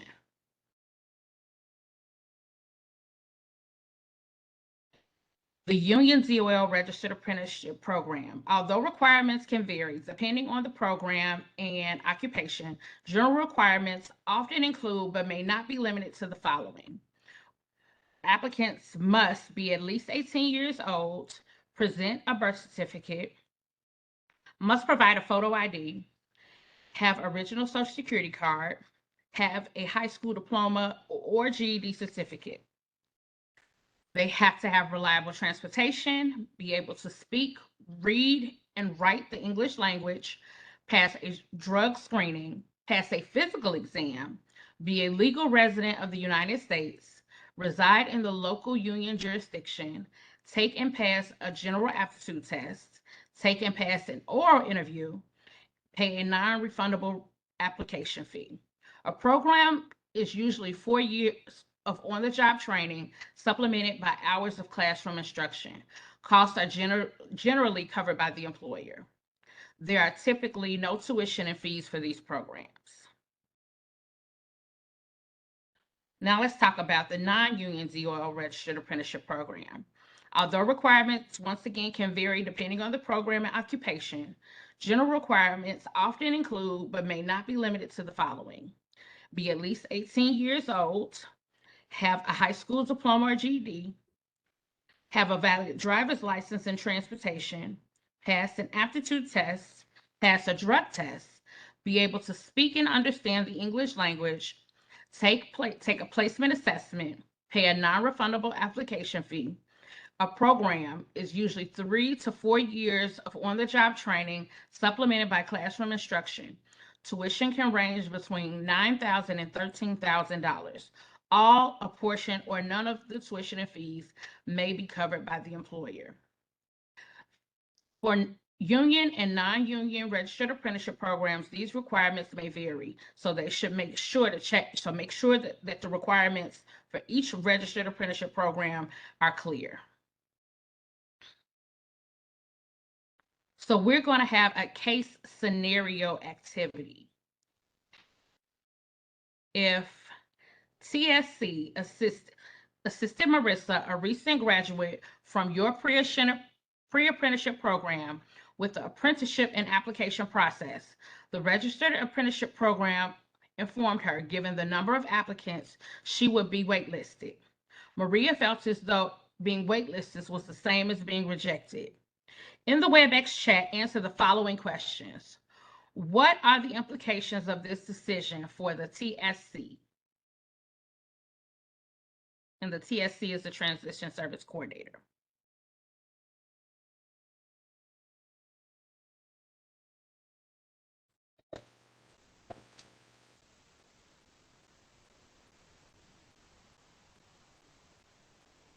So if you were the Training Services Coordinator and Maria came to you and told you they waitlisted me, I feel like I've been rejected, what are your next steps?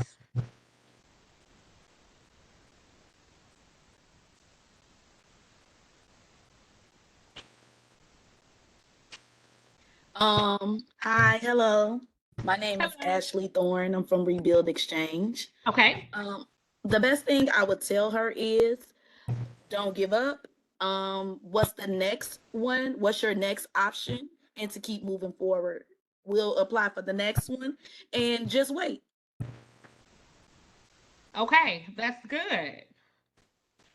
Is there anyone else that has something they would want to share? Vicky has a comment in the chat. She says, explain the waitlisted process to her. And these answers are coming in real fast, so I'm going to leave it in your hands if you want to. Oh, go ahead. Okay, gotcha. William says, assure her that this is a common practice in the building trades and she still has an opportunity to get in. That's a really good one. Vicky also said, look at other opportunities for her to apply to. And then Rochelle says, encourage her to continue following up. And as a TSC, you can follow up on her behalf as well.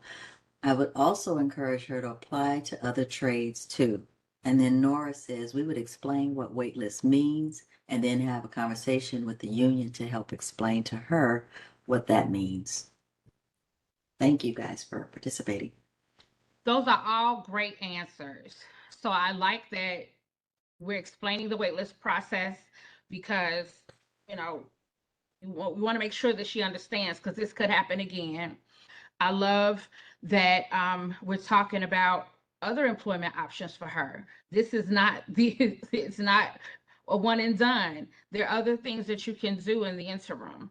And, being a support, giving her that positive reinforcement and positive feedback, that is all great. So give yourselves a hand. Give yourselves a hand. I'm going to give you one too.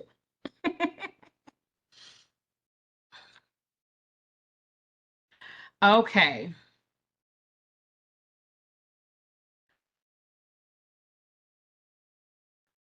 So we're now about to discuss the Illinois Works Bid Credit Program. Early in the program, we shared that the DCO Office of Illinois Works, with the support and partnerships of communities, building trades, and the construction industry, oversees 3 key programs: Illinois Works Apprenticeship Initiative, Illinois Works Pre-Apprenticeship Program, and Illinois Works Bid Credit Program. The Apprenticeship Illinois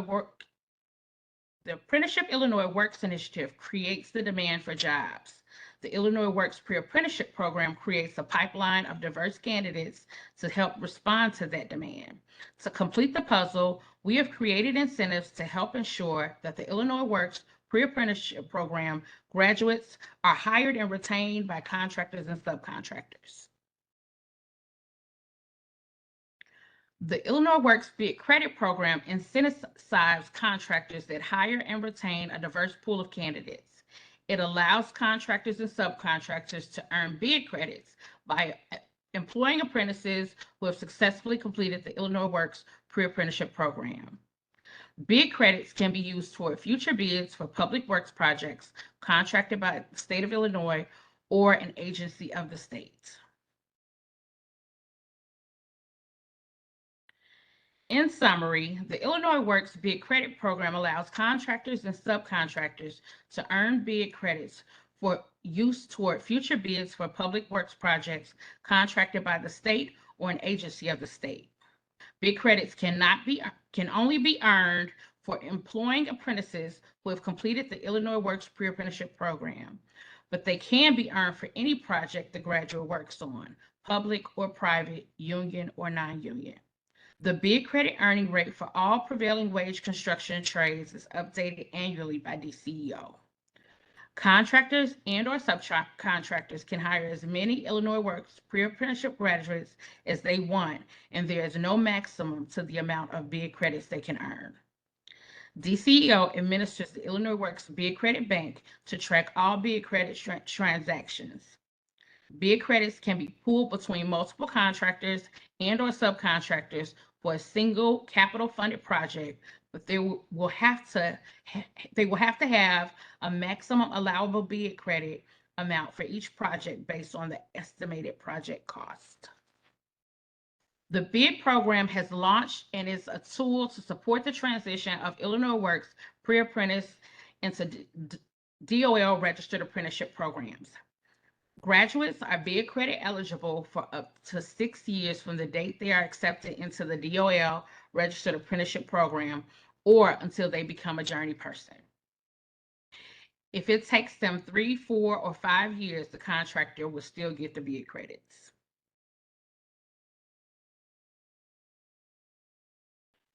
Illinois Works Career Services. Lastly, the Career Services team is the glue that holds all the pieces of the Illinois Works puzzle together.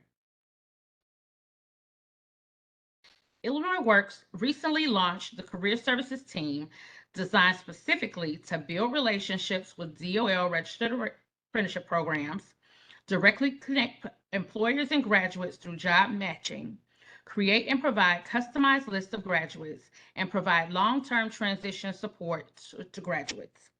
The main goal of Illinois Works is to increase the number of Illinois Works pre-apprentices gaining employment and entry into the DOL registered apprenticeship programs of their choice. By achieving this goal, this team directly supports the goal of connecting contractors to a highly qualified talent pipeline. This allows them to earn bid credits to be used on future capital projects funded by agencies of the state, or to give them the ability to comply with the apprenticeship initiative.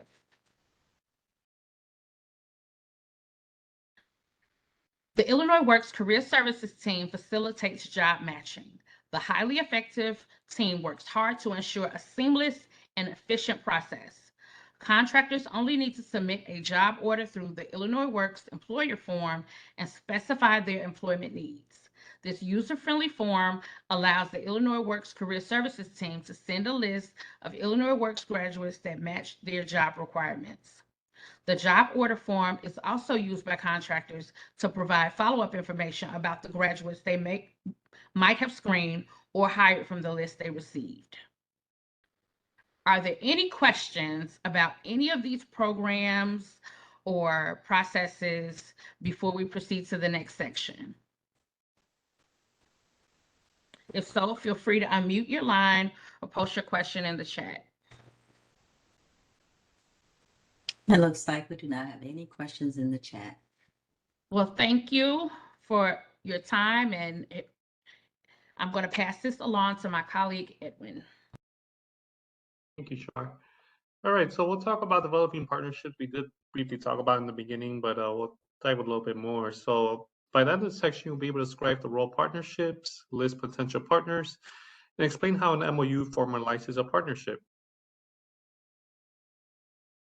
Now, partnerships allow you to comprehensively respond to transition services beyond the reach of your organization.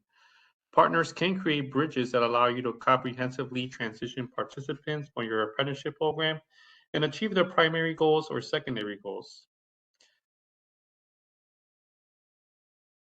Your grant agreement requires partnerships. However, partnerships are also smart engagements for your pre-apprenticeship program.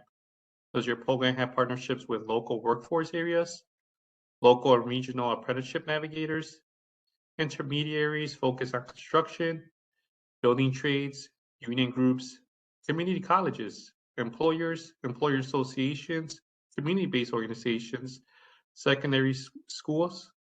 It is an expectation that pre-apprenticeship graduates transition successfully into DOL registered apprenticeship program. Given this, these partnerships are critical. Your organization likely has different types of partnerships, such as contractors, vendors, or not-for-profit providers. These formal partnerships are typically with other organizations through a memorandum of understanding, MOU for short, or other written agreement. Now we'll talk about informal partnerships. Your organization likely has relationships with other social services organizations, educational institutions, training organizations, employers, etc. These relationships allow you to make vital referrals that connect your participants to opportunities that are essentials for their long-term goals. These are less formal relationships, such as in unstructured referral networks. These can still be strong and valuable relationships.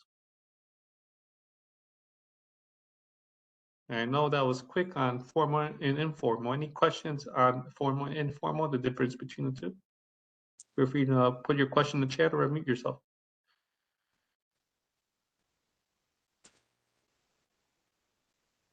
Okay, there are no questions in the chat.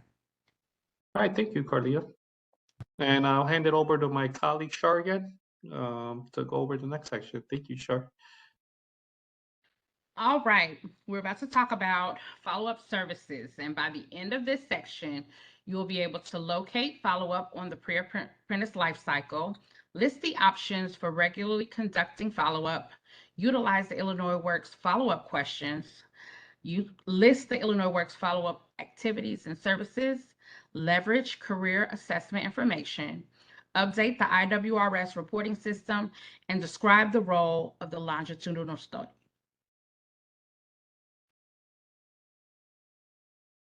The final step of the pre-apprentice life cycle is follow-up. Programs are required to conduct follow-up activities for up to 1 year after a participant exits the program. This step provides you with the opportunity to build a robust alumni network and to maintain a connection with the participants and to collect outcome and employment data. Additionally, the Illinois Works Network can begin to build a data-driven best practices based on long-term data collection. Program follow-up is an essential part of the Illinois Works pre-apprenticeship program. There are many ways to regularly stay in touch with program graduates. Surveys, focus groups, phone, text, social media, email, and visits. Using Mentimeter, answer the question on the screen.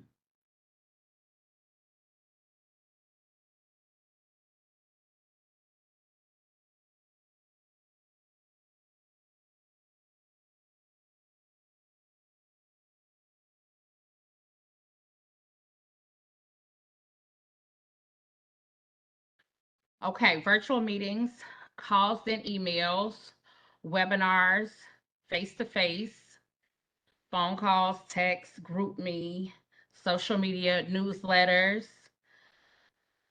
Okay,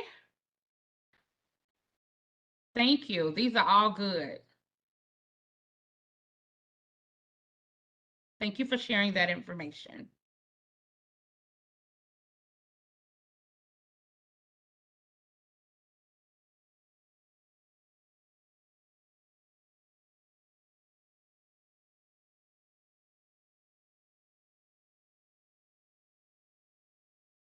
Active follow-up denotes the contact between the Transition Services Coordinator and a program alumni on a quarterly basis for 1 year following program completion. A follow-up is a contact between transition staff and program alumni on a quarterly basis for 1 year. The first year is when the apprentice may be the most vulnerable to dropping out of an apprenticeship program. During each follow-up contact, complete a follow-up questionnaire, which is available electronically in IWRS. Beyond the first year, Illinois Works will utilize data matching to track participants long-term for up to 10 years after they exit the program. The series of questions is initially guided by whether an alum is pursuing a registered apprenticeship program or not. For those pursuing a registered apprenticeship program, the Transition Service Coordinator will determine if the alumni has applied for an apprenticeship program, if they're on a waiting list for an apprenticeship program, or if they're enrolled in an apprenticeship program. The TSC will follow up to determine the trade information, current employment, and if the participant needs additional assistance with referrals or resources, they'll provide it. For those not pursuing a registered apprenticeship program because they are no longer interested and or do not plan to enter a registered apprenticeship program, the grantee must find out if the alum was dropped from the apprenticeship waiting list, opened a small business, completed or is pursuing training or other educational programs, and earn a certificate, degree, obtain alternate employment.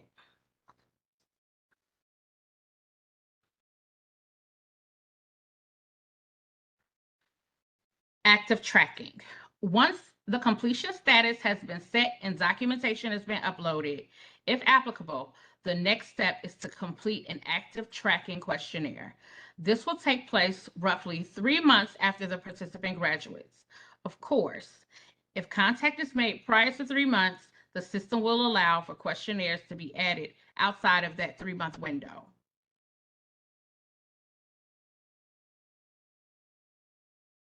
These questionnaires are part of the 1-year active tracking follow-up that is required of all grantees. These follow-up questionnaires provide critical information about the participant's career path and changes to their employment or registered apprenticeship program status. It is important to remember that active tracking is only required for those who successfully completed the program. To add an active tracking questionnaire, navigate to the bottom of the program completion follow-up tab. You will see a button labeled Add Active Tracking.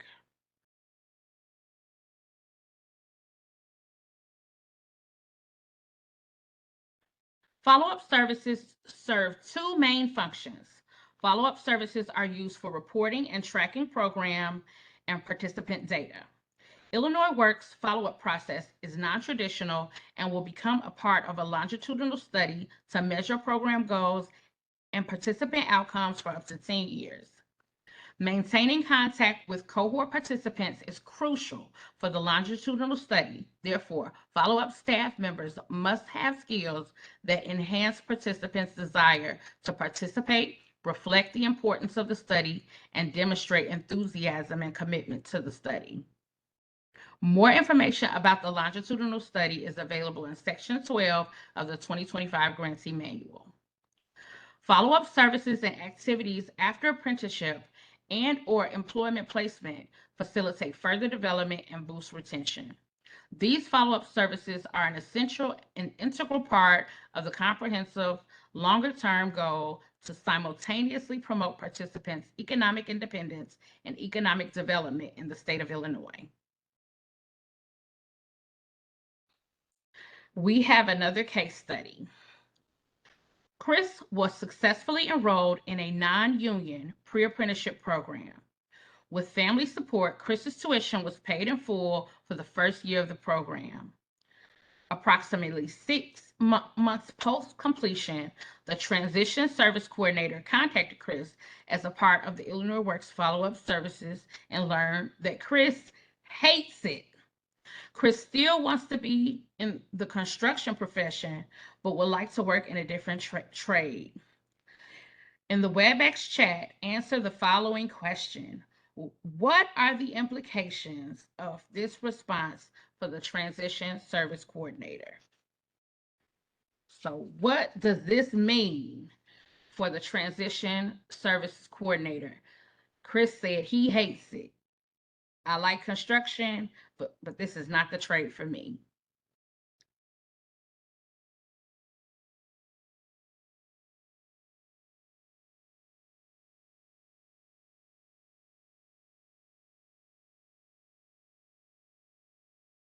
Not all at once.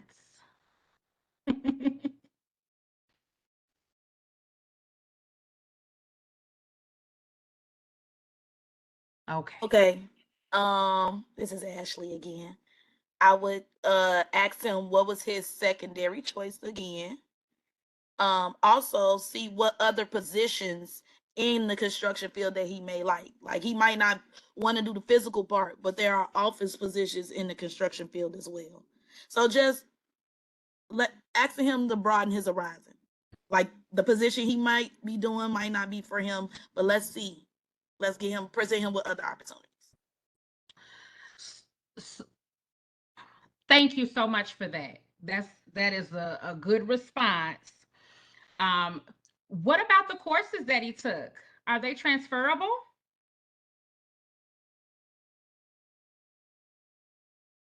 There are some other responses in the chat. Okay, I didn't think From I have William, we have, this means the TSC has some work to do to get the individual into a DOL wrap. Vicky says TSC would need to seek out other employment opportunities in the field for him to transition into. And Rochelle says, as a TSC, I would find out what it is that he wants to do and assist with other alternative options in the trades.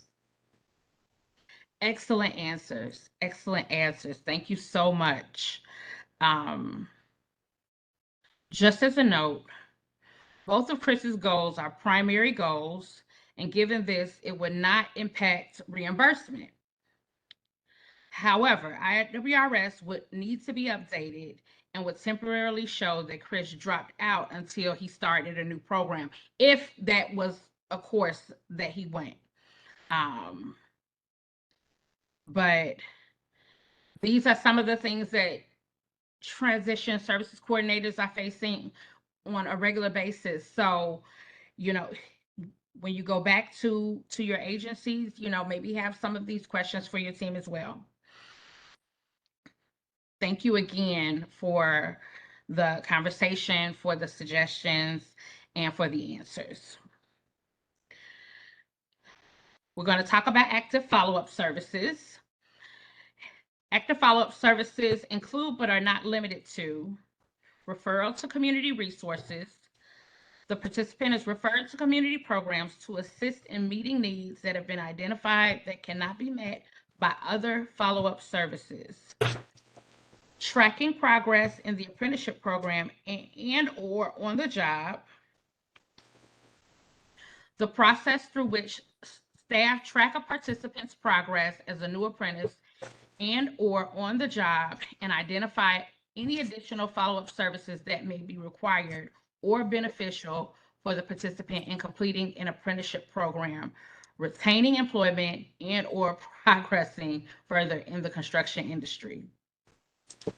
Apprenticeship and work-related peer support group, a group activity guided by a follow-up staff member where participants meet to solve issues related to construction, apprenticeship, and on-the-job situations.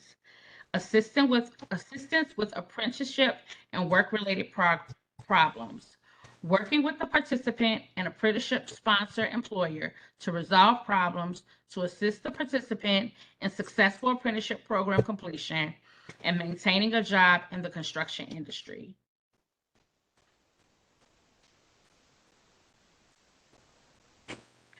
The follow-up dashboard focuses on follow-up and tracking beyond the participant's tenure in the program. The follow-up dashboard is a part of the Illinois Works reporting system dashboard. This is located on the navigation bar in IWRS under the dashboard drop-down menu. The dashboard includes post-program active tracking, total alumni not in the construction industry at time of follow-up, total alumni in the construction industry at time of follow-up, total alumni in other training programs, including college, total alumni in union and non-union registered apprenticeship programs, total alumni receiving fringe benefits at time of follow-up, among many other statuses. Follow-up. The dashboard also displays the number of graduates that are due for quarterly follow-up or are past due for their follow-up. Longitudinal study.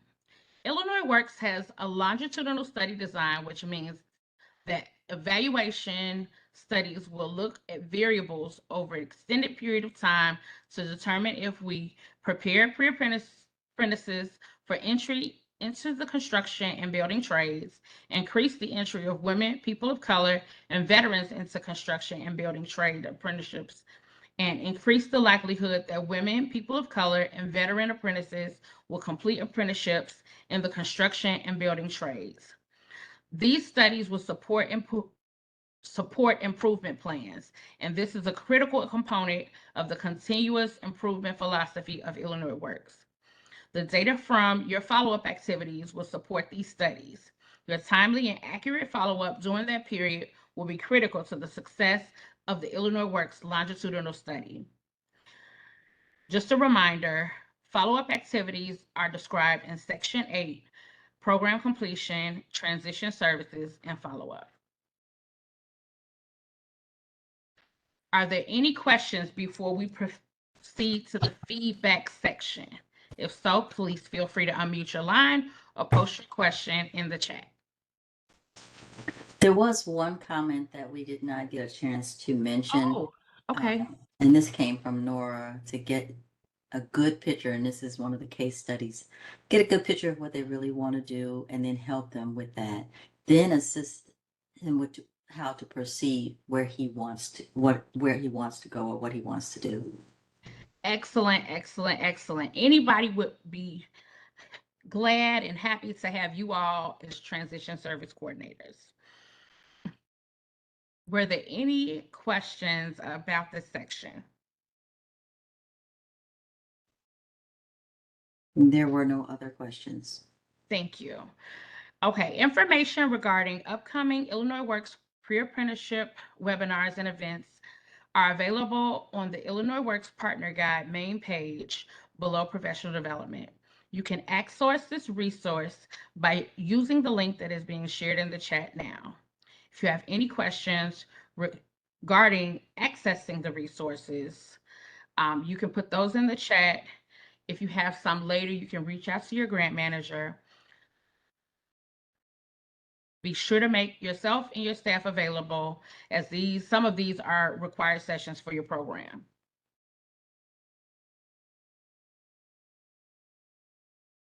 If you have further comments, feedback, or questions after this training, you can email us. The email address is available now in the chat. You can also reach out to your grant manager with questions or comments.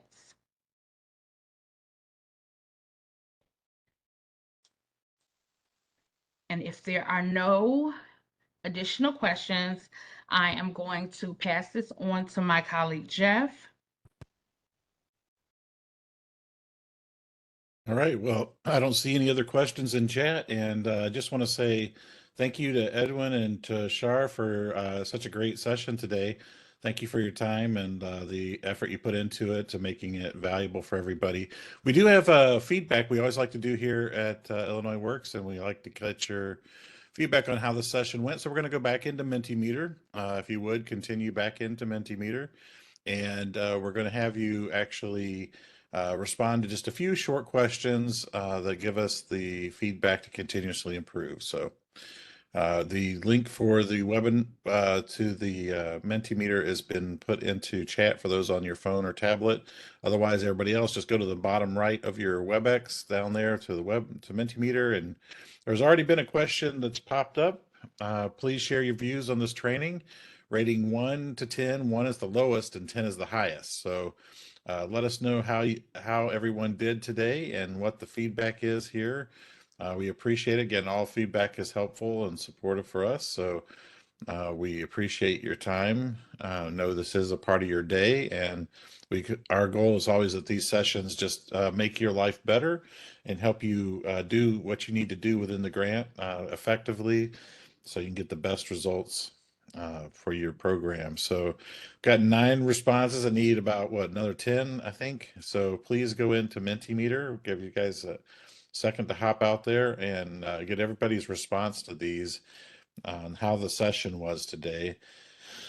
Again, these are really helpful. Oh, thank you. Got an amazing and a smiley face. That's awesome. So well done, team, on the presentation. Thank you for that. I got a little shout out. That was cool on Mentimeter. All right, we're getting a few more coming in here. Okay. We're all really good feedback. Thank you. Got 12. Let's try to get some more responses for those that are coming in. And thank you again for the emoji there. That was awesome. Thank you for that. All right, let's go on to the next question. The course was relevant to what I wanted to learn about the subject matter. How did we do as far as relevance of the topic to you? Were we on the target? Did we hit the mark? Did we cover the things that you wanted to get covered in today's session? I know the team really tried to answer everybody's question and make sure we get you what you need. Again, if you didn't get something that you need, please let us know and send us an email, ask a question. Let's get you an answer. Because our goals, we're here to support you. We want you to be successful. We really do want the best for you. So I know that's why all this time and energy goes into these sessions, to try to set you up for success. If there's something not out there in this session we could have done, we want to know. Got about 10 responses. I think I get about another 4. So if you would keep going, those of you that are online, continue please to reply. You only have a few more questions. All right, we're going to go on to the next question here, and those that are just getting in can keep answering them. I plan to apply what I learned today. Are you going to take and use what you got out of today's session, from strongly agree to strongly disagree? Are your response options? Let us know how you would rank it. Do you strongly agree or strongly disagree? Where are you? Are you going to use what you learned today? Looks like we got a lot of saying strongly agree, which is awesome. Again, it's all taken right from the grant manual, so it should be very, very helpful for you and be spot in line with what you're trying to get done. I've got a few more here, variations down to somewhat disagree and strongly disagree. Got a mix there. I would check the numbers too, because sometimes they're not always in the order of, from strongly agree to disagree. Like it resorts them, so you just have to read what your answer is, and sometimes we get that. Awesome. Great. Thank you. All right, let's go to the next question. What improvements might you recommend? Okay, because how could we make this better? For anybody that didn't get everything that you wanted out of this, give us some ideas on how we could make it better. And again, if you don't have any comments specific that you can think of, you can always just put NA, and it helps me know that you're still out there and still giving us good feedback. So NAs are fine for us too. But if you have I believe we can always get better. There's always something we could do. Provide some resources for our specific area in Illinois. So maybe some additional resources in Illinois. For the longer sections, build in a game activity. Yeah, those games can be pretty fun. I agree. That could be a fun add to this. Provide more screenshots where applicable. Okay. Keep trying to show more. I think this is one of the best ones you've done so far. Wow, well done. The mixture of different presenters and case scenarios are helpful. Excellent. Well, that's great feedback, Edwin and Shar. Great job.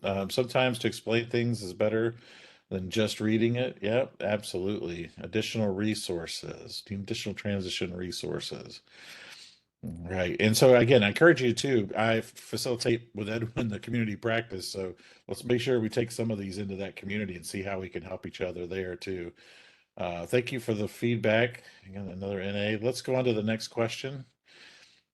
What did you find effective? If we make changes, what would you recommend we keep? Anything that you didn't cover on that last question, you can put it here. As far as anything that you found effective that you think we should definitely keep, like don't cut this. If you add that in, don't cut this other thing. If you would add that in here now and give us your feedback. If you don't have anything, NA is fine as well. But if you found something especially effective that you're thinking you shouldn't cut, we want to keep that. Keep the scenarios. Yeah, I like those scenarios. I think they were pretty short to the point and got some really good discussion there, which I like that. I think that's real life, right? Giving us certain scenarios to answer. So scenarios definitely the key. Wow, fine-tuned this perfectly. Man, that's some great feedback. Thank you. Again, a lot of time goes into these. I know the team really appreciates that, and the instructional designers and all the work. Short assessment after longer sessions. Yeah, we are looking at some assessment technology with our learning management system. So it'll be interesting to see how that goes. I can definitely see those coming in future years. Like the scenarios. Okay, let's go on to the next question. And this is the last question. Is there anything else about this course you think we should know? Anything else we should know? Like we should give the presenters raises or anything like that. I'm sure they'd appreciate that. But just kidding. But is there anything else we should know? NA is fine. Whatever you have. Thank you for ending early. Yes, I think being on time and ending early are definitely appreciated. So I agree. The team got through a lot of content here, and we're going to wrap it up early. Get you out of here early. Hopefully off to lunch. Uh, I think raises for the listener is good also. There we go. Raises all around. I think everybody deserves it from this workshop. Well done for participants and presenters alike. Definitely. Certainly appreciate this training. All right, awesome. And we got some claps. Excellent. Love the emojis on these too. I agree. The presenters were great. They did a great job. They carried a lot. All right. Okay, well, that's it. This is the last question. Again, thank you, everyone, for your time. And I know it's valuable and you've got a lot on your plate. So I'm going to let you go. Have a great day, and we'll see you again the next webinar. Take care. Bye-bye. Hey, this is William. Are you still on there? Yeah, this is Jeff. Yeah. I got a quick question that doesn't really have anything to do with this presentation. Is there any planning